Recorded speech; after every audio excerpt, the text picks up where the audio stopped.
2024-25 শিক্ষার্থীদের আপনারা জানেন যে তফসিল ঘোষণার পর যদি কাউকে ভোটার করতে হয় এটির এখতিয়ার নির্বাচন কমিশনের নেই। আমাদের নির্বাচন কমিশনে আমরা যে বৈঠকে বসেছিলাম সেই বৈঠকের সিদ্ধান্ত আপনাদেরকে জানানোর জন্য আমরা এখানে উপস্থিত হয়েছি। আশা করি আমাদের এই সিদ্ধান্ত আমাদের রাকসু নির্বাচন ছাত্রছাত্রীদের বহুদিনের আকাঙ্ক্ষার একটি বিষয়। এই আকাঙ্ক্ষার সাথে আমরা রেসপন্ড করে আমরা আজকের ফর্ম বিতরণ যেহেতু কিছুটা সময়ের জন্য বিঘ্নিত হয়েছে, সেই জন্য ফর্ম বিতরণের সর্বশেষ সময় আমরা 5টা থেকে বৃদ্ধি করে 7টা পর্যন্ত ফর্ম বিতরণ অব্যাহত থাকবে।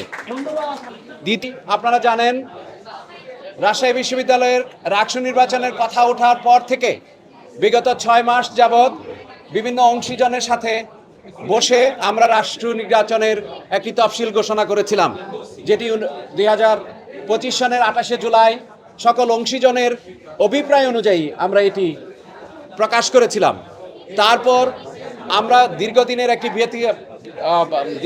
একটি প্র্যাকটিস যেহেতু আমাদের হয়নি, আমরা চাচ্ছি অংশীজনের মধ্যে একটি ইনক্লুসিভ ইলেকশন যেন আমরা করতে পারি। সেই জন্য ইলেকশন কমিশন সবসময় তৎপর থেকেছে সব পক্ষের সাথে কথা বলার, এবং সকল মতামত আমরা সানুগ্রহভাবে গ্রহণ করেছি।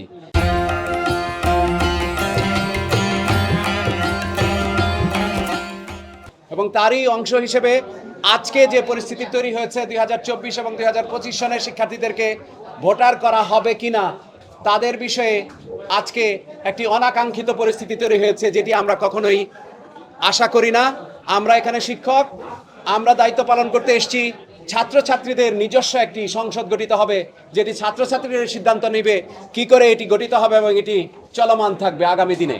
এটি সেই জন্য আমাদের নির্বাচন কমিশনের পক্ষ থেকে আমরা দুঃখ প্রকাশ করছি এই ধরনের অনাকাঙ্ক্ষিত পরিস্থিতি যেন ভবিষ্যতে আর সৃষ্টি না হয়।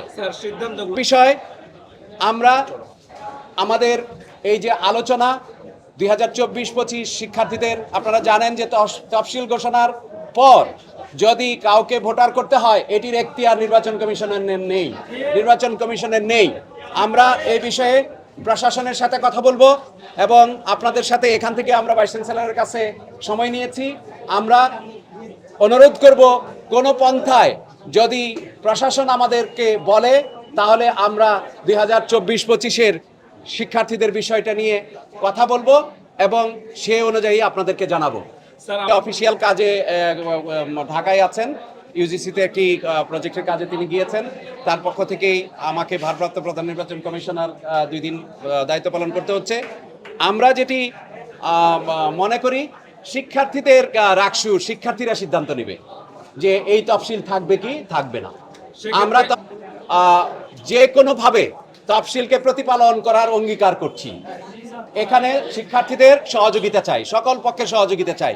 সেই জন্য শিক্ষার্থীদের পক্ষ থেকে আমরা সব ধরনের নেগোসিয়েশনে বিশ্বাস করছি এবং আমাদের প্রথম পদক্ষেপ হলো আমরা এই মুহূর্তে ভাইস চ্যান্সেলরের বাসভবনে যাব এবং ভাইস চ্যান্সেলরের সাথে আমরা আমাদের এই পরিস্থিতি আমাদের সিদ্ধান্ত জানাবো এবং সেই সিদ্ধান্তের আলোকেই আমরা পরবর্তী কর্মসূচি ঘোষণা করব। আপনাদের সকলকে ধন্যবাদ।